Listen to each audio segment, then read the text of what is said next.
Staxx, Chapter 2, Psychological Research. Introduction. Have you ever wondered whether the violence you see on television affects your behavior? Are you more likely to behave aggressively in real life after watching people behave violently in dramatic situations on the screen? Or could seeing fictional violence actually get aggression out of your system, causing you to be more peaceful? How are children influenced by the media they are exposed to?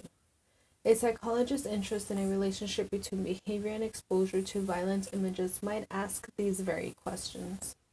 The topic of violence in the media today is contentious.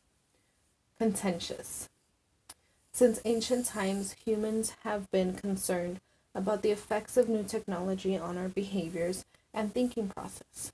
The Greek philosopher Socrates, for example, worried that writing a new technology at the time would diminish people's ability to remember because they could rely on writing records rather than committing information to memory.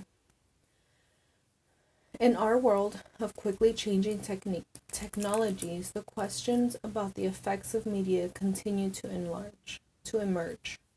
Many of us find ourselves with a strong opinion on these issues, only to find the person next to us bristling with the opposite view. How can we go about finding answers that are supported not by mere opinion, but by evidence that we can all agree on? The findings of psychological research can help us navigate issues like this. 2.1. Why is research important?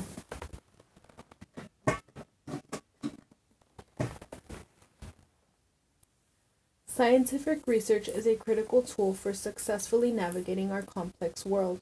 Without it, we would be forced to rely solely on intuition, other people's authority, and blind luck. While many of us feel confident in our ability to decipher and interact with the world around us, history is filled with examples of how very wrong we can be when we fail to recognize the need for evidence in supporting claims.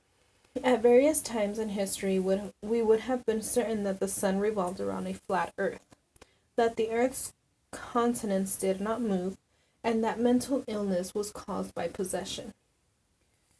It is through systematic scientific research that we divest ourselves of our preconceived notions and suspicions and gain an objective understanding of ourselves and our world.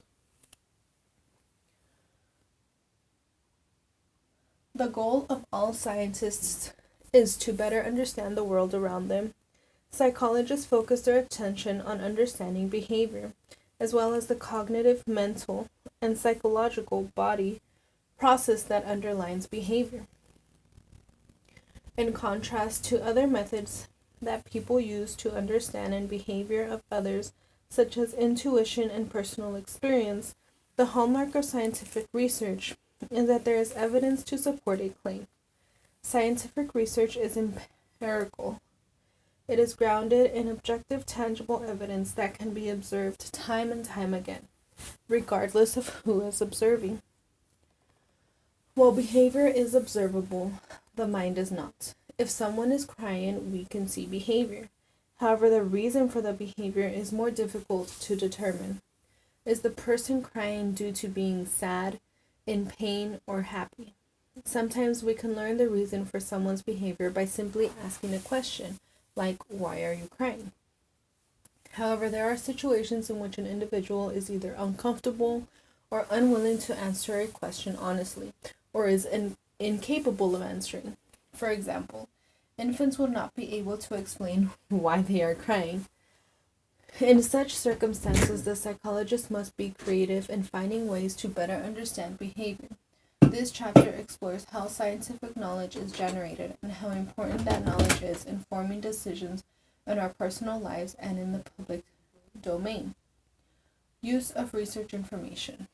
Trying to determine which theories are and are not acceptable by the scientific community can be difficult, especially in the area of research as broad as psychology. More than ever before, We have incredible amounts of information at our fingertips, and a simple internet search on any given research topic might result in a number of contradictory studies. In these cases, we are witnessing the scientific community going through the process of researching a census, and it can be quite some time before a census emerges. For example, the hypothesized link between exposure to media violence and subsequent aggression has been deaded in the scientific community for roughly 60 years. Even today, we will find detractors, but a consensus is building. Several professional organizations view media violence exposure as a risk factor for actual violence, including the American Medical Association, the American Psychiatric Association, and the American Psychological Association. In the meantime, we would strive to think critically about the information we encounter by exercising a degree of healthy skepticism. When someone makes a claim, we should examine the claim from a number of different perspectives.